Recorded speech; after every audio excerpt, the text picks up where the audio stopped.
yabikoze nk'uko ibishaka nk'uko yari yaragambiriye igihe nari mu nda ya mama awaruzi imibereho yanjye uko nzabaho byari ibanga ry'Uwiteka Imana ihoraho iminsi yo kubaho kwawe Imana ifite mu kiganza izina rigira kukugirira ejo hazaza habeza cyane yanemeye umunsi wo kuvuka ishyiraho n'umunsi wo gupfa yangeneye igihe cyo kubiba ishyiraho igihe cy'isarura iyo ubuzima bukunaniye inshuti zose bigushizeho umurima ikura ku cyavu uzicarana n'abakomeye iminsi yo kubaho kwawe Imana ifite mu kiganza izina rigira kukugirira ejo hazaza habeza aye iminsi yo kubaho kwawe Imana ifite mu kiganza izina rigira kukugirira ejo hazaza habeza cyane izina rigira kukugirira ejo hazaza habeza cyane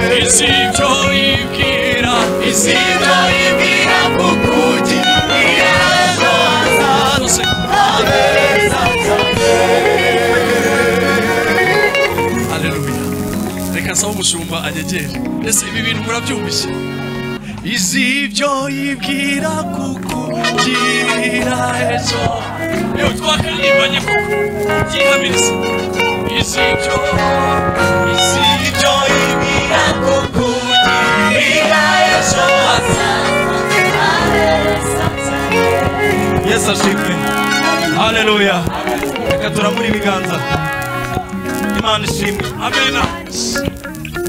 Tujye dutekereza iby'Imana idukorera mbega ukuntu itwitaho cyane mbega ukuntu izirikana ubuzima bwacu ubuzima tuyishime tukiriho biratangaje cyane iby'Imana idukorera birakwiye gushima nubwo tutabyitaho nyamara Imana ni nziza niwe makuru biratangaje cyane iby'Imana idukorera birakwiye gushima nubwo nta kintu kitubeshejeho nta kindi kitubeshejeho ubwo bundi tugirira. Haleluya.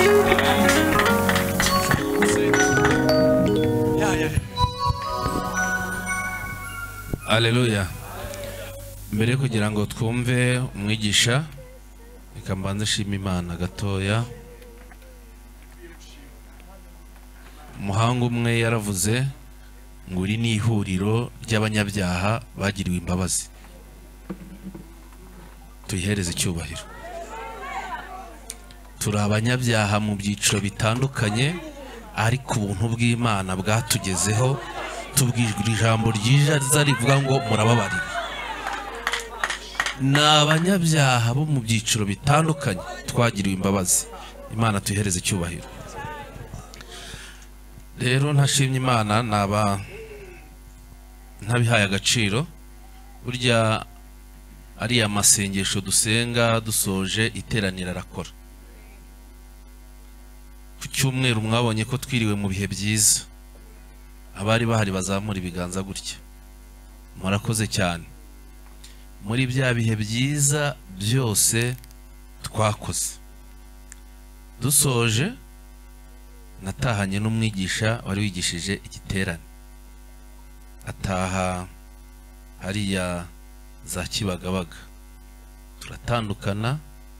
Ngeze Kimironko hagwaga imvura nyinshi cyane. Ndimo ndagenda gakeya, ndimo ndatekereza ibintu Imana yakoze, ndimo ndagenda nivugisha njyenyine mvuga nti Imana urahambaye. Ngiye kumva numva ikintu gikubise inyuma ku modoka ngo po. Ndahagarara ndebye mbona umuntu azamutse mu kirere yikubise hasi ari moto. Noneho byabaye nk'ibintu ntamenye byari byo. Ubu ngubu ubwo burimo burashira, nagize ibibazo nuko nanze kubivuga. Umuntu wari uri kuri moto we yagiye yirukanka, baramushatse baramubura, yarirukanse. Noneho rero undi wahita ahwera neza, mbona ko atanyeganyega. Umumotari wari uhaciye aravuga ati hangana umuntu arapfuye, tihangane umuntu arapfuye. Nahise ntekereza igifungo cy'amezi 6, ntekereza ibintu byinshi. Nabaye nka Yesu ageze kwa Lazaro, ageze kuri wa muntu atanyeganyega ariko adahumeka, moto imuri ruhande nawe yarambaraye, bigaragara ko umwuka washizemo neza. Satani akavuga ati iruka, undi mutima ati guma aho ngaho. Noneho rero negera wa muntu ndavuga nti Imana, magambo make yampagaze, Imana twasenze tugasaba ngo uzaturinde impanuka, zuri umuntu asubirane ubuzima. Ntiyanyeganyegaga wumve ngo byari byarangiye.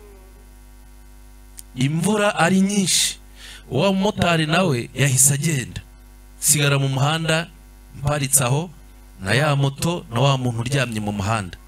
Mutima ukavuga ati atsi imodoka ugende ntawe ubimenye, ariko ndi mutima ati guma aho ngaho, kandi nkabona byarangiye.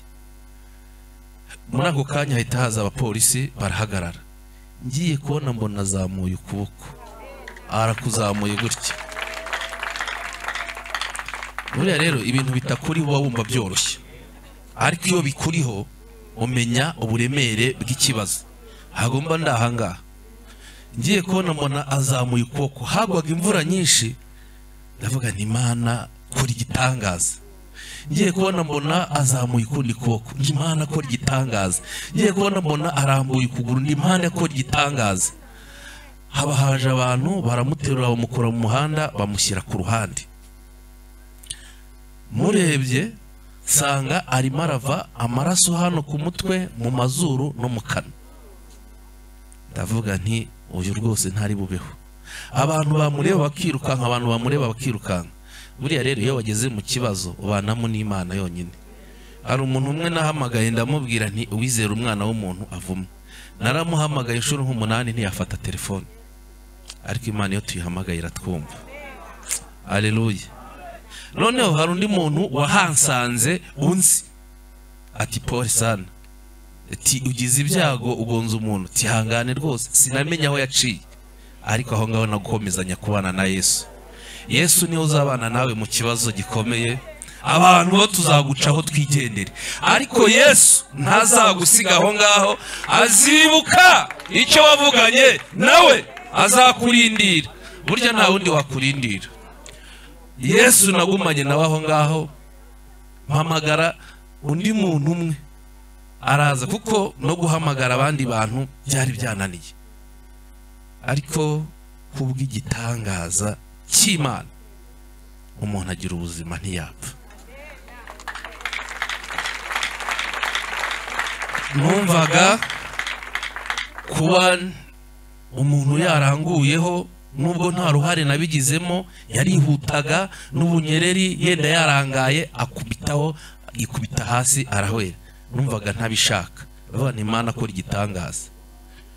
ubwo telefone ye abantu barayifata bahamagara bene wabo baraza barahagera imvura itangira guhita ubutabazi bw'ibanze butugeraho hashize iminota nka 50 hafi isaha bahageze bamushyira mu modoka baramwoza baramudoda noneho rero polisi irahagera baravuga bati umusaza ataho ugiye kuruhuka dore wananyagiwe cyane ibaza umuntu uhagaze mu muhanda n'ikote na karuvati mu mvura mbese ni ifoto Imana yarafotoye ariko nari mfite agahinda vuga nti Imana ibihe byiza twagize ni iki ngiki kibisoje iyi nkuru kwari mbi uwo muntu rero yarakeye mu gitondo ndahamagara sanga bamushyize mu bitaro bya Kibagabaga ubu yaratashye muhereza Imana icyubahiro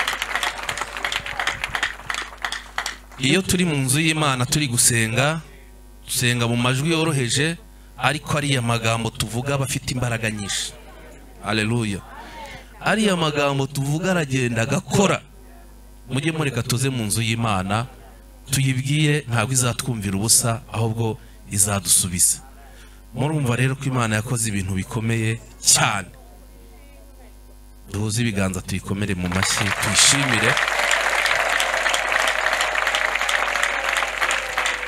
Imana yagize neza abantu nabibwiye ni bakeya ntago ari benshi ariko imbere y'iteraniro nibwo mbivuze Imana ndayishimiye ko yagize neza buriya ibyiturinda n'ibyinshi hari n'ibyiturinda bitaratugeraho kubera ko ari Imana ikigaragaza ikomeze yigaragaze tuyongera icyubahiro ni icyayo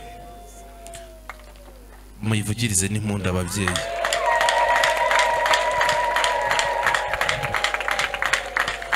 muhunde rero tugiye gusenga Imana ariko nituza gusoza turaza kugira umwanya mutoya wo gusengera abana bacu bagiye kujya ku mashuri muzi kwihangana umwigisha ari bukoresha igihe yahawe ariko tuza gufata umwanya mutoya dusengere abana bacu bagiye kujya ku mashuri kuko hari igihe umwana ajya ku ishuri akagaruka yarahindutse hari igihe umwana ajya ku ishuri agasurwa n'ibitero bitandukanye kandi dusengere n'abakristo bacu bakora imirimo y'uburezi kugira ngo ukuboko kwiza kw'Imana kujye kubabaho buriya bifite icyo bivuze mu isi y'umwuka iyo twabasengeye bashobora kuvuga gake ariko ibyo bigisha bikumvikana abakristo bacu bakora umurimo w'uburezi nabo tubasengere ari abana bagiye ku mashuri kure n'abiga bava mu rugo bagenda nabo turaza kubasengera kandi turaza gusengera n'abandi babyeyi barimo barareba isi bakabona yabaye ntoya babuze ibikoresho babuze amafaranga y'ishuri bagiye muri bene wabo bagiye muri bene data byanze muze tuze gusoza inyigisho twinjira mu mwanya wo gusenga Imana tuyisabe ngo ifungure umuryango ufunze tubone umugisha w'Imana kandi dusabe Imana uburinzi ku bana bacu dusabe Imana ku barimu bakora umurimo w'uburezi kugira ngo icyubahiro cy'Imana kizabatwikire uyu mugoroba tuze gusengera icyo cyifuzo mwifatanyije nanjye murambura ibiganza turebe turaza kubisengera rero ntuze kwihuta hari igihe umuntu yihutira guhura n'ikigeragezo cye mureke dutinde mu nzu y'Imana ibigeragezo biceho dutahe neza muhaguruke dusengere umwigisha twumva ijambo ry'Imana ariko iby'Imana yakoze ni byinshi mvuze ibyanjye nawe birahari Imana nishimwe haleluya Mana urashoboye wowe ufite imbaraga nyinshi ujya ukora ibintu inshuti zacu zitakora ujya udukorera ibintu imiryango itadukorera ariko kubera kuri Imana dusenga ukumva gusenga kwacu wirengagije gukiranirwa kwacu turabigushimiye Mana turabigushimiye muri iri joro ry'impinduka haracyari byinshi twifuza ko wahindura umukozi wawe mukoreshe umwuka wera amubeho kandi icyubahiro cyawe gikomeze gikore muri iri teraniro turagushimiye kubyumvise tubisabye twizeye izina ryawe ryera amen kumenya umukiza we bimbere y'umugisha mwinshi ntabona uko nasobanura kundo rwenda rwumvise rungeze ku mutima ndumva imbaraga nyazo zibohora we mutima uruzuye we umwami ni mwiza ndumva imbaraga nyazo zibohora we mubwira shira amanga umwami ni mwiza pe aruhuka umutima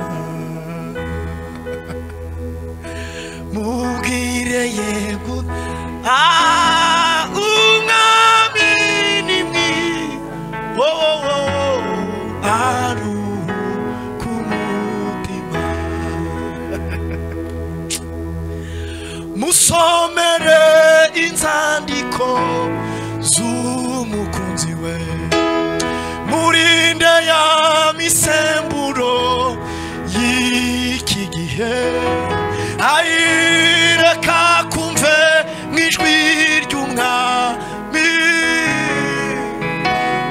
aruhuka umutima mubwira urukundo rw'umwami uko rugwiriye watumye apfira umunyabyaha nkanjye nawe ayireka kumve mw'ijwi ry'umwami aruhuka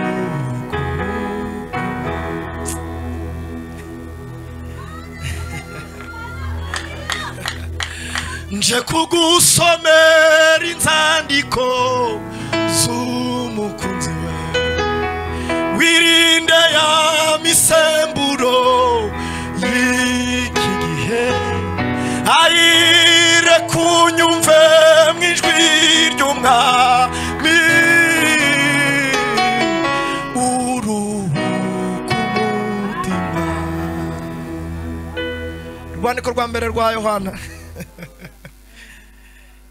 ndanezerewe ko Imana impaye umwanya wo kongera kuba muri iri teraniro rya CGM n'umugisha ukomeye kubana namwe ndagira ngo dusome ijambo ry'Imana uko nabibwiye nitwa Emmanuel Tuyishime ndi umukristo umudiyakoni ku itorero rya Kabuga Imana iduhana umugisha urwandiko rwa mbere rwa Yohana ibice 3 some umurongo wa mbere no wa kabiri tuganire amagambo y'Imana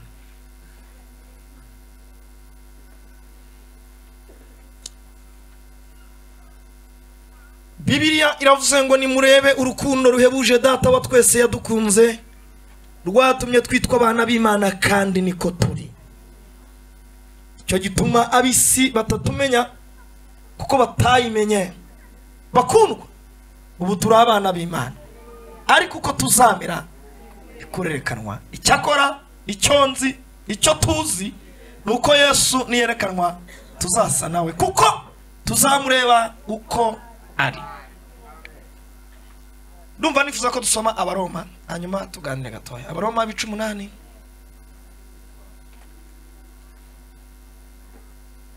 murongo wa 16 na 17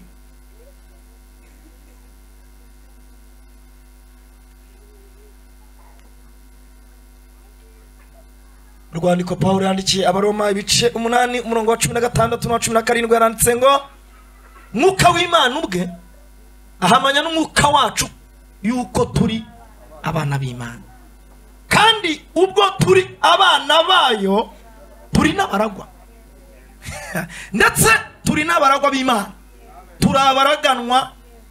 turabaraganwa Kristo niba tubabarana nawe ngo duhabwe ubwiza nawe duhanwe ubwiza nawe Bwana sifiwe Bwana sifiwe ndashaka ko tuganira kubo turiho kumenya uwo uriwe hanyuma ukamenya n'ibyo wemererwa mu uriwe wenda umwuka wera ajya aganiriza umuntu wese uko ashaka ko amwumvisha, ariko ndifuza ko tuganira kumenya uriwe n'ibyo wemererwa mu uriwe. Bwana sifiwe. Turi mu mugoroba w'impinduka, bigomba guhinduka rero. Hari ibintu bigomba guhinduka muri uyu mugoroba. Bibiliya iravuze ngo nimurebe urukundo ruhebuje data wa twese yadukunze rwatumye twitwa abana b'Imana.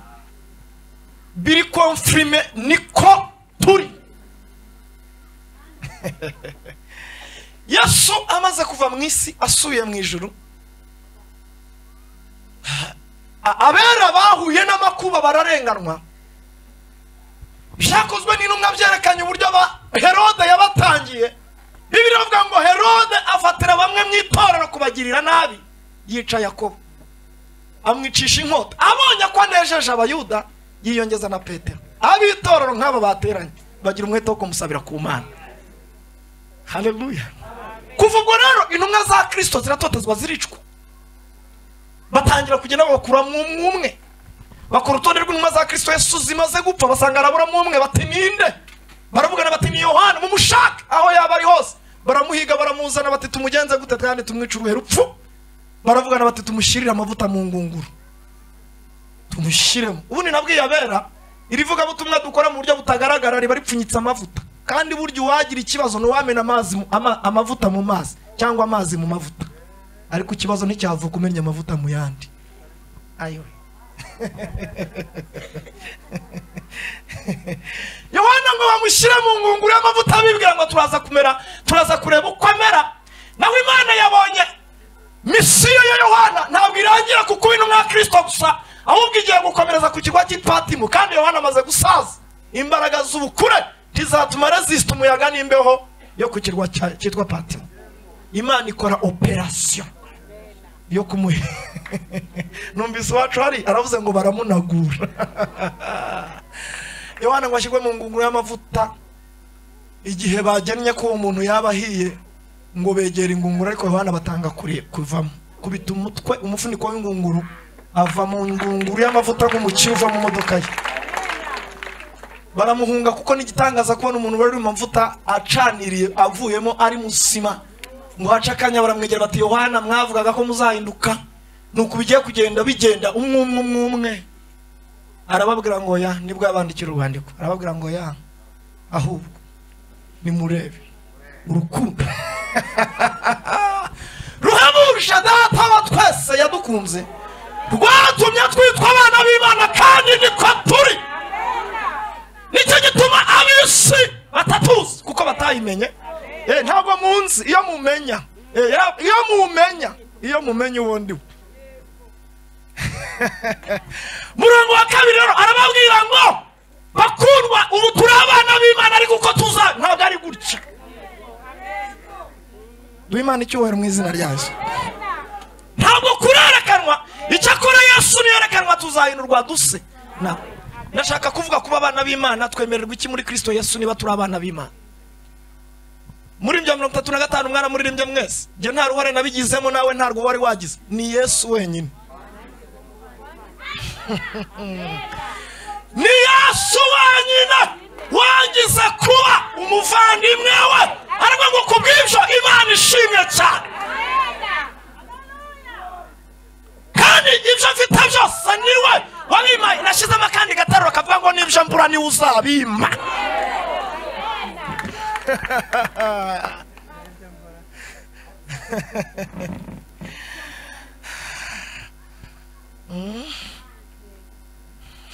Anyurura mbabaye, ankiza amaganya yanjye, ajya nyakira yakawe inyenyeri iteka. Yesu nuwe gikundiro, Yesu Kristo niwe waduhindura kuba abavandimwe. Ibyo biguhindura nde? Biguha uburenganzira ki n'ubutwara ki kuba warahinduwe na Kristo Yesu kuba umwana w'Imana? Bikumariye iki? Abashije umusaza w'umutaronge umunsi umwe turi mu kiganiro mpaka ndamubaza ngo musa kuba Yesu yaraducunguye wabishaka mumariye iki? Aratubwira ngo Kristo yaraje kuzuza happiness y'Imana, umunezero w'Imana, kuko yareye kera kose umunezero w'Imana kwari ukusabana n'umwana w'umuntu iteka. Aratubwira ngo reka turebere hamwe rero icyo twebwe bitumarira turino ndetse n'igihe tuzahavira.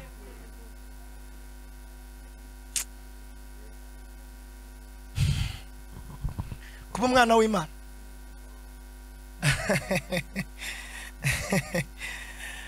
Paulo yandikiye Abaroma arababwira ngo umwuka w'Imana ubwe ahamanya n'umwuka wacu ko turi abana b'Imana, kandi ubwo turi abana bayo turi n'abaragwa. Baragwa iki se? Tubirebere hamwe rero. Baragwa iki? Baragwa iki? Okay, ubwo muvuze ko ari ubwami, ubwo muri abami n'abatambyi. Okay? Cyangwa mukabikoma ngo mu rugo rw'umwami. Sawa rero nse tubirebere hamwe. Hari igihe abantu mperutse kuba ndi Musanze, mfite $1 nta yandi mafaranga mfite, njya kugura ikintu, umuntu yanga kukima pe, ikintu kigura 200 muhi $10. Hararyanga aravuga ati ibyo bintu ntago mbizi, shiri ifaranga je ntago nzi yodo, hararwanga rwose. Ikintu nari kugura desa fra rwandese, muha $10, ibihumbi biranga 10, arayanga ngo ni faranga tazi. Biryo faranga se ngo ndari maziki ngo siri nyarwanda. Abana b'Imana mazimisi urataka nomwe numva nshaka ko murakara, mazimisi ndakaye cyane. Abana b'Imana harugo bakubitanwa ubutware bari ubwo mwimyaje muraza kurakara, ndabakunze cyane pe.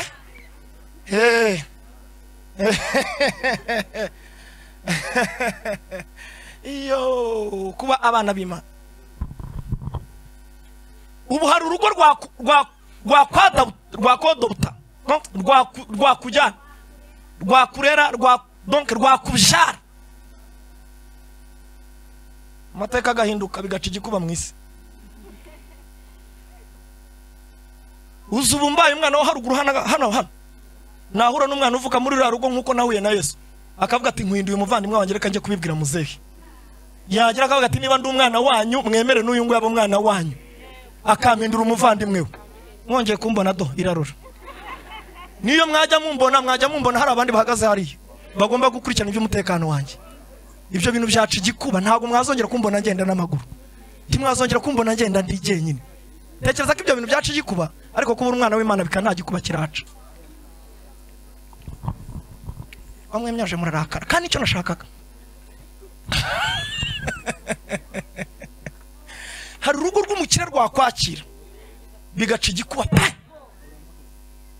Reka mbabwire icyo Yesu yaduhinduye cyo rero, kuba twarekira agakiza muri Kristo Yesu bikumariye iki? Ninjira imitekerereze sasa. Agakiza kadukiza iki? Agakiza mu mwuzuro kadukiza iki? Kambabwira ibintu mva hano hari kode. Agakiza kadukiza ibintu mu mbundo y'ibintu bine. Iyo bibaze kuri buri kintu kimwe ku kindi usanga ari 6. Icyambare agakiza kadukiza ibyaha. Agakiza kadukiza Uwacageza aratubwiye ngo muri Afrika y'ubutayu munsi y'ubutayu bwa Sahara dukunda gukizwa ariko tudafite imbaraga zitugumisha muri ako gakiza. Ngo twanabihimbiye indirimbo ivuga ngo mpisemo guhoranyizwa, ubwo no kugwa birajyana, mpisemo no guhoranyizwa. Muri Kristo Yesu harimo imbaraga zifata umuntu agakizwa kijijwe. Agakiza kadukiza ibyaha. Kabiri, agakiza kadukiza indwara. Kadukiza? Buri nta mukristo wemerewe kurwara. Kuba mutarasobanukirwa bo muri bo niyo mpamvu murwara. Maze kubisobanukirwa nikijije indwara jewe nk'umuhanuzi wanjye. Umuhanuzi wanjye jewe nikijije indwara. Mushake musome ibitabo mu ndebera intumwa ya Kristo Yesu yarwaye ikajya mu bitaro, nta mwanya wo kurwara bari bafite.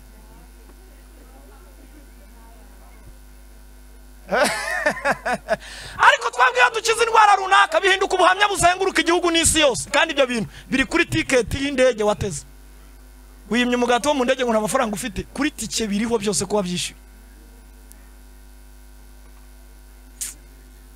Icya gatatu urari agakiza kadukiza imivumo na karanda n'ibikomere.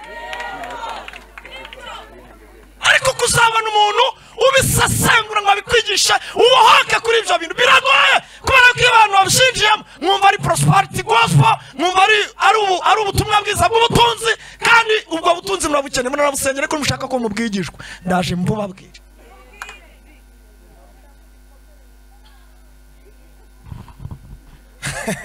Agakiza kadukiza imivumo na karande n'ibikomere. Kane, agakiza kadukiza ubukene. Ubwo rero hari inguni wajya ugera ugasanga muri izo nguni ntukijijwe. Agakiza k'umwuzuro nibyo bintu bine.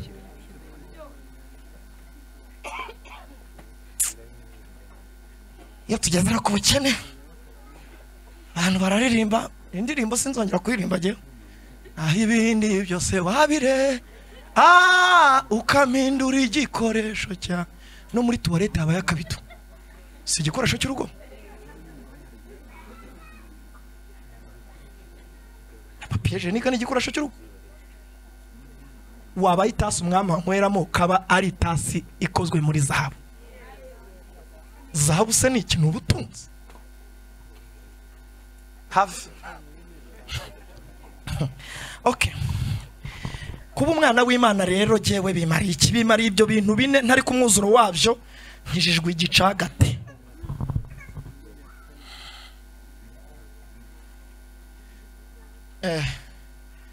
Niba bitora bashobora kumara imyaka 10 bubaka urusengero rwa miliyari, ariko tukagira umuntu umwe ushobora kubaka inzu ye mu mezi 6 ihagaze miliyari 3. Murumva ntacyo twabuze.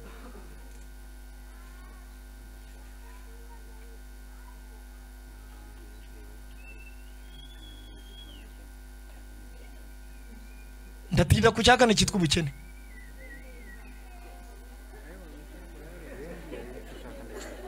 Ndatinda ku cyakane cyitwa ubukene.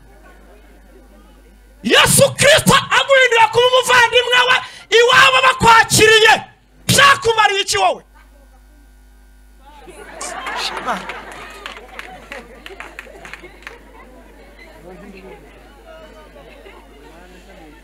Wino ngugurire fanta.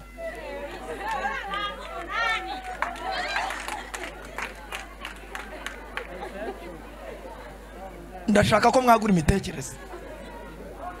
Abavandimwe bavukana bahuje uburenganzira ku bintu bitatu bidakuka, nta muntu wabiburanye undi gamutsinda. Icyambere, bavandimwe bavukana bahuje amaraso bavukamo. Niba abana bavukana kuri se na nyina bahuje amaraso bavukamo. Jewe rero kuba umwana w'Imana nta kindi cyari kubimesha cyatse ko Yesu yavuye mu ijuru akamena amaraso ye nkayizera ntezwa nayo bikampindura kuba umwana w'Imana.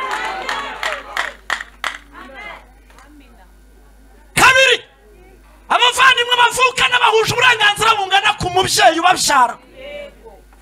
Umwe yagufata ku ipataro, undi akagufata ku ikoti, undi yafata ku gutwi, ntawabwira undi ngo nyakurira papa. No, fata ushaka, nanjye ndafata ushaka, twese ni papa. Ibyo Yesu kugira ngo abihamirize abitorero ko abikemuye, yaravuze ngo nabaga mu bwami bw'iwacu ni ikinege, ariko umwenda wakingiriza agahera ndawutamuye, mwese nimwigerereyo.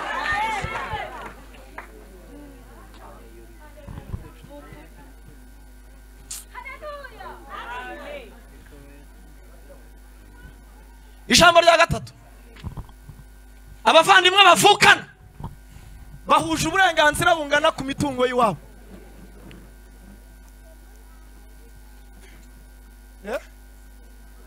Bahuje uburenganzira bungana ku mitungo y'iwabo.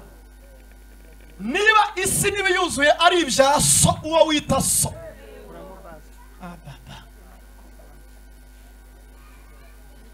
njye nasenganye n'umuntu ndamuzi, Korode ni inshuti yanjye abina Yirobo ubu ngubu.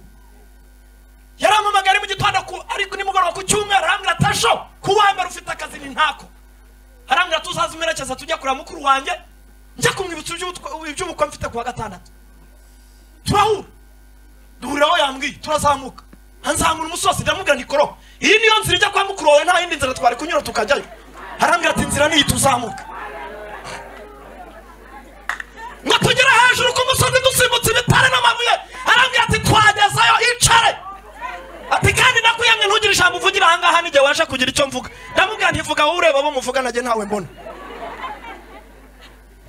Yakubise amavi hasi avuga amagambo ntazibagirwa. Yaravuze ngo Yesu Kristo grand frère dukundana. Nari nsanzwe mbizi kubyibuka ko mfite ubukwe kuwa gatandatu, ariko narinje kubikwibutsa. Icya kabiri nandaga kugusaba, iwanyu mu ijuru ya mukozi urugendo mugenda ku magare n'amafarashi by'umuriro, narinje kugusaba ngo nutaha ubukwe kuwa gatandatu uzicisha bugufi uze muri vewiti. Aramubwira ngo kandi kubera iyo mpamvu njye nta yindi modoka nzirirwa nshaka, nzagenda muyo uzazamo. Aravuga ngo ibyo bigusabye nizeye ko utabinyima, cyane ko musabye mu mitungo y'iwacu dusangiye. Amen. Hari mu basore bane bazamwambarira muri dote nimugoroba nibuba MC wa reception saa 3 ziragira ngo tujye gusaba no gukwa, bati imodoka Korode ziriye. Arabwira ati narazitumiye narazahamagaye ngo ziraza zakerewe cyangwa ni mukora ibishoboka. Ngo wari uhari utwa papa mugishe wabo kwitora, aravuga ati mujye muri hariya muri iriya vatiri, yarafite Karina hajyamo uwo mukwe na pare n'abasaza babiri. Turamanuka tujya gusaba no gukwa, abandi bacapanya turagenda. Doti irangira Koro papa mugisha yagiye, bati Korode imodoka zikora abageni ziriye, narazitumiye mukora ibishoboka, ubwo zantengushye nyine ntizaje. Afata umugeni we bahagarara ku marembo gutya.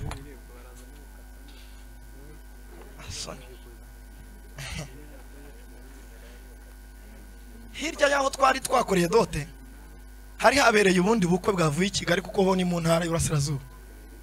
Abari bagiye gukora ubukwe hirya yaho twebwe twakoreraga bari bakodesheje imodoka i Kigali, zitinda kuza kubafata, baravuga ngo muzirangire zidusange bebe kudukereza, reka tugende n'izi miryango bari abantu bifashije kandi muzibwire zidekoye.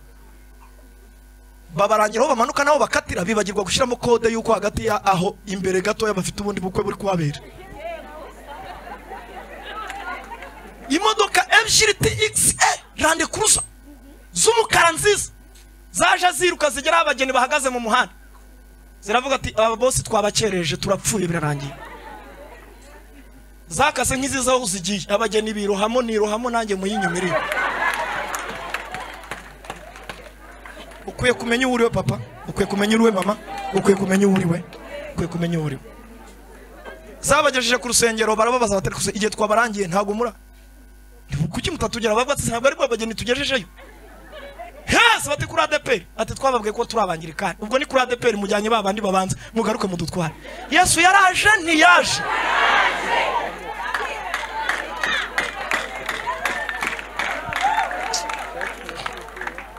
Agenda.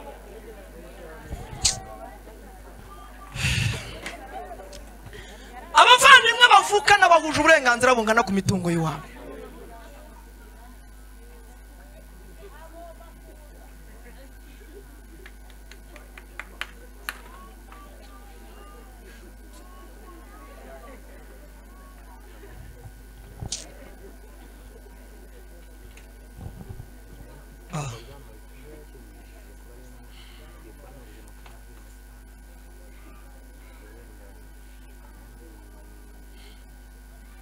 Zamura imitekerereze wibuke wemere kandi wakire ibyo wemererwa muri Kristo Yesu, kuko kuba warahindutse umwana w'Imana.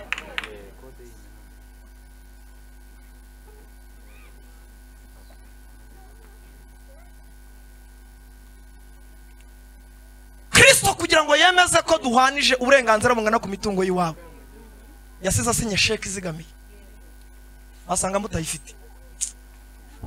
yaravuze ngo ntawe uzatindahara muri mwebwe nimugira icyo mwifuza mugomba kuba mumeze mutya gusa nimuguma muri iki amagambo yanjye akaguma muri mwe.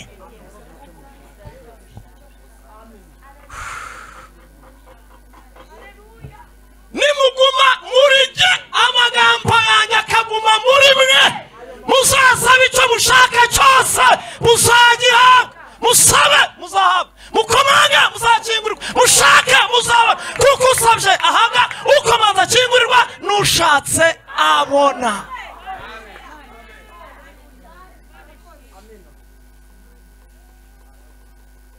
Bipfira heherero buri igiceri nicyo kinyabuzima cyakagombye kugira isuku mu bindi biremwa byose. Muzi ikintu cyazize kutikoraho.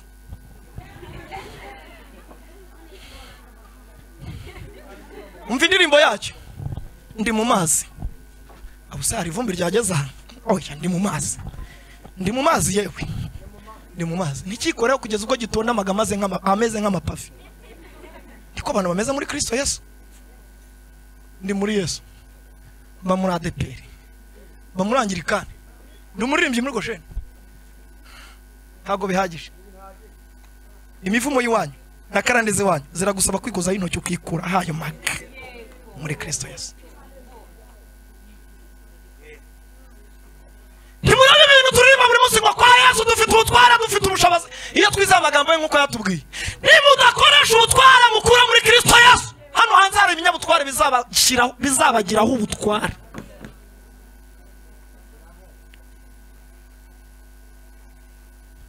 Nutivugaho hanze hari iminwe ikuvugaho ibibi kandi bizagusohoraho.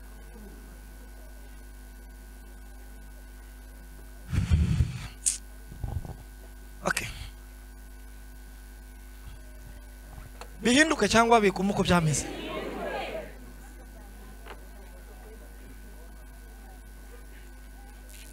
Uyu n'umugoroba w'impinduka. Iri ni ijoro ry'impinduka.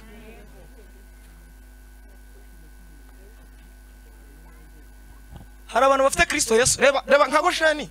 Mwashingiye umwana w'umukobwa mukamuha ikigado kinini kirabagirana, gishashagirana. Yamara yakireba yakigeza mu rugo akabwira umugabo ati mutware iyi kado rwose tuyimanika abantu bazajya baza kudusura bazajya bareba. Nta kwipfundura. Igifite agaciro surura rushashi mwashyizeho. Igifite agaciro ni kirimo indani. None nta ipfunduye ahubwo yirebye kurabagirana ayimanika abantu bareba ngo bazarebe uko gishashagirana. Yesu ntabwo ari izina.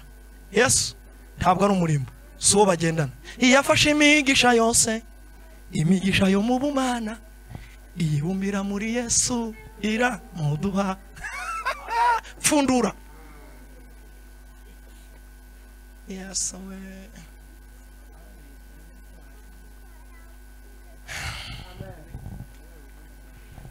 Bibiliya yaravuze ngo uru rwandiko Pawulo yandikiye Abaroma umurongo wa mbere kuri iki gice cya 8 wavuze ngo nuko rero abari muri Kristo Yesu ntateka bazacirwaho. Uko ibyakira bishize byose dore babihindutse.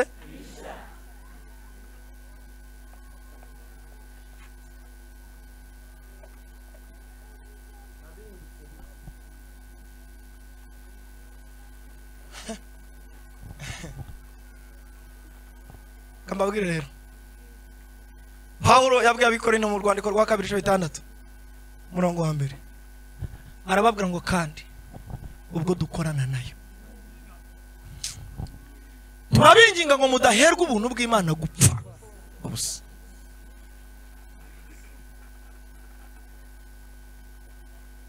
Mfite abakristo babiri bagwa kandi banteye ubwoba. Umukristo wa mbere ugwa buri munsi ni umukristo w'umukene. Abakire si abantu. Iryo jambo ryavuzwe n'umukire mugenzi wabo. Ubwo ntakoze icyaha cyo kurangiza abakire bose mu isi bakabatakira abantu. Ubwo azarenga umutaragerayo kandi yarishe. Sawa. Undi mukristo nero ubwo buri munsi ni umukirisitu utarateguye mind ye, utarateguye imitekerereze ngo yakire ko kuba umukire ari umurage w'abana b'Imana. Ubukire bwamugwirira bukamugusha.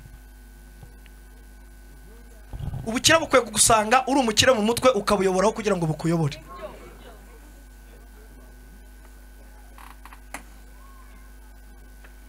Migani 22 hari.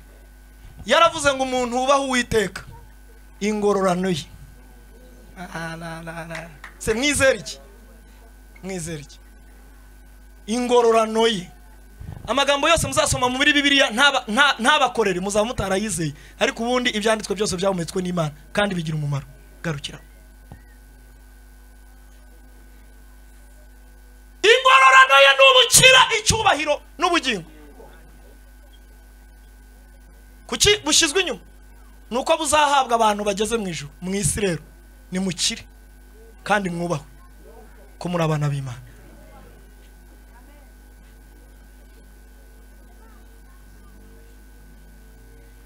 Birahinduka cyangwa ntibihinduke? Mwaranyuzwe? Muzi yuko iyo umuntu yamaze kwiyakira mu buzima arimo, Imana itabuhindura ahubwo ibumurindiramo. Okay. Iyo umuntu yiyakiriye uko ari, Imana ntiguhindura ahubwo imurindira uko ari. Kandi yaranyuze.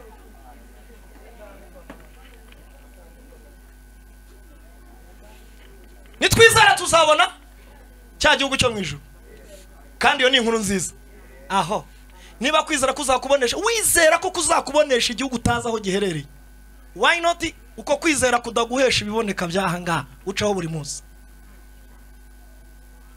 Yesu akumugisha. Buri hari ibintu dukina nabyo. Iri jambo ubibiye rigukorere mu izina rya Yesu. Yeah.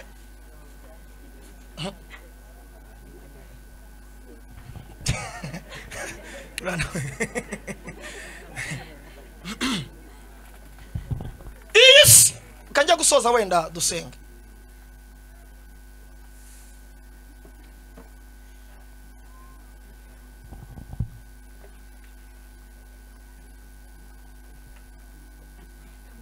Muzasoma imigani 10:15.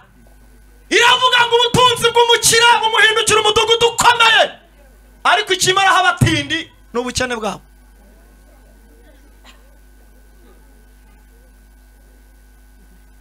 Musome imigani 10:15.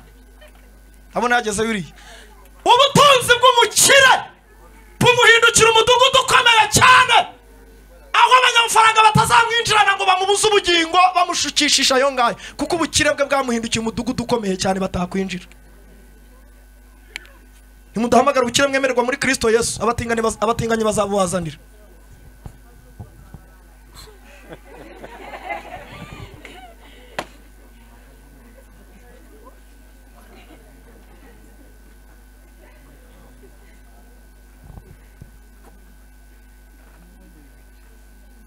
Nyine kubera ko ari prosperity gospel kandi twari ibintu byanduza, ibintu birawe bumanye kubibakuramo, kubiruka no kongera kubashiramo indi miti mizima biragoye, bizatwara igihe, ariko new generation izabyumva.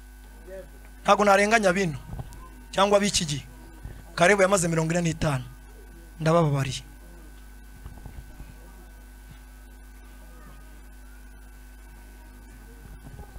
Maguruke mbabwira kanyuma.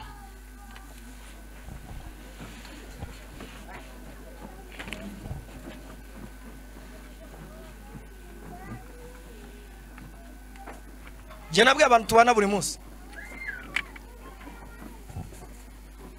ngomba gutunga private jet. Genda umwana w'Imana. Uzasome imigani uko atekereza ni kwari.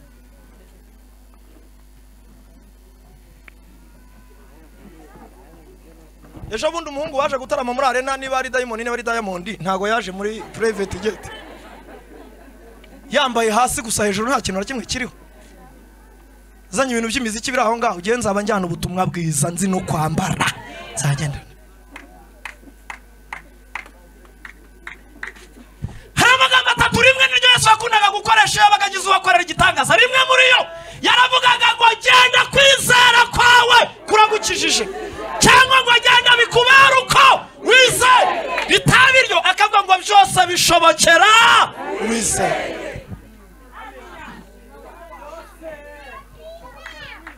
Reka dusenge. Ibi bigomba guhinduka.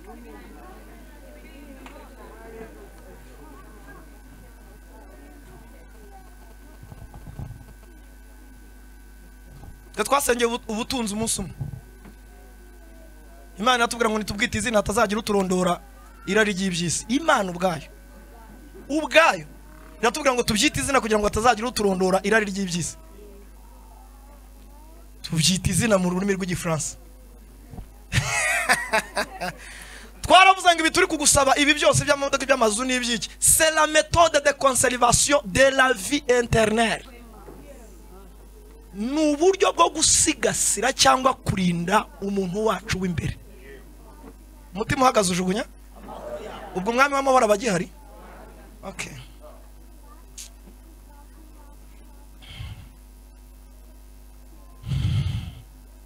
Mu bintu byinshi b'umuntu imbaraga ku isi habamo aho umuntu avuka. Kubuvuka kwa Mana biguha imbaraga mu izina rya Yesu. Icyakabiri cy'umuntu imbaraga ku isi gikomeye ni izina yitwa. Izina ufite ry'uko uri umwana w'Imana, kuba witwa umukristo, kuba witwa umwana w'Imana biguha imbaraga mu izina rya Yesu.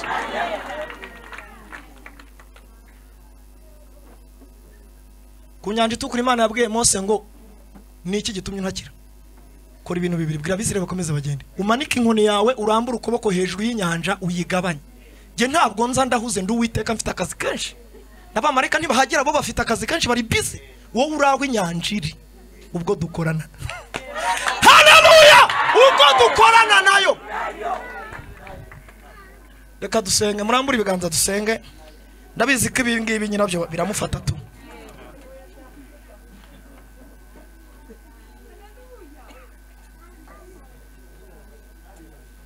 Muzasengera hehe? Ko dusengera hagomba ibyangombwa byuzuye. Niba mutaranya abanyabutunzi muzabikore ko byose bihenze ku isoko. Muhamagara ubutunzi.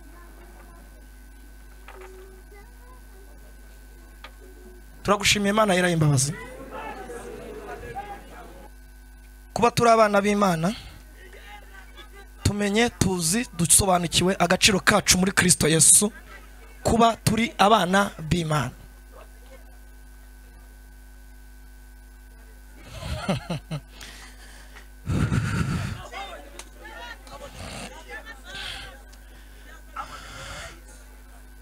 Nta muhanuzi undi muhanuzi muri riteraniro, nta mugombozi undi mugombozi muri riteraniro. Umugombozi waribwa n'inzoka wese agomba kwigombora. Ivugeho amagambo nutayivugaho isi yafite ibyo yakuvuzeho. Ivugeho amagambo nutayivugaho isi ifite ibyo yakuvuzeho. Kandi igira ubutware kubishaka kukugiraho ubutware, kuko isi ifite abanyabutware n'abanyabushobozi. Nutagira ubutware hejuru y'ubutware bwabo, bo bazakugiraho ubutware bakunyuzaho bashaka kukunyuza. Kandi uri umwana w'Imana, imbaraga zawe nyinshi.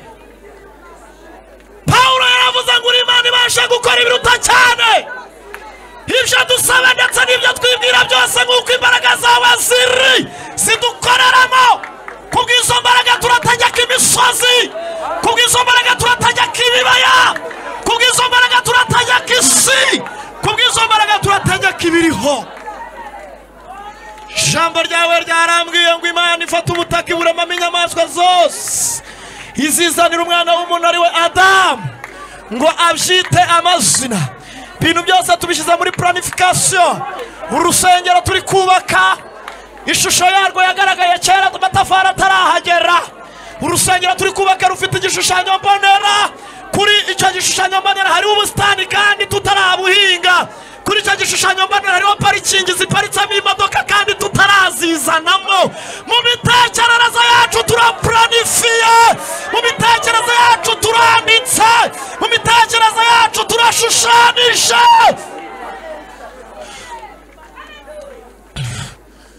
Uko dushaka kuba,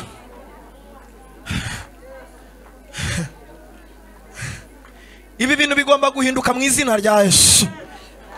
Ibi bintu bigomba guhinduka mu izina rya Yesu.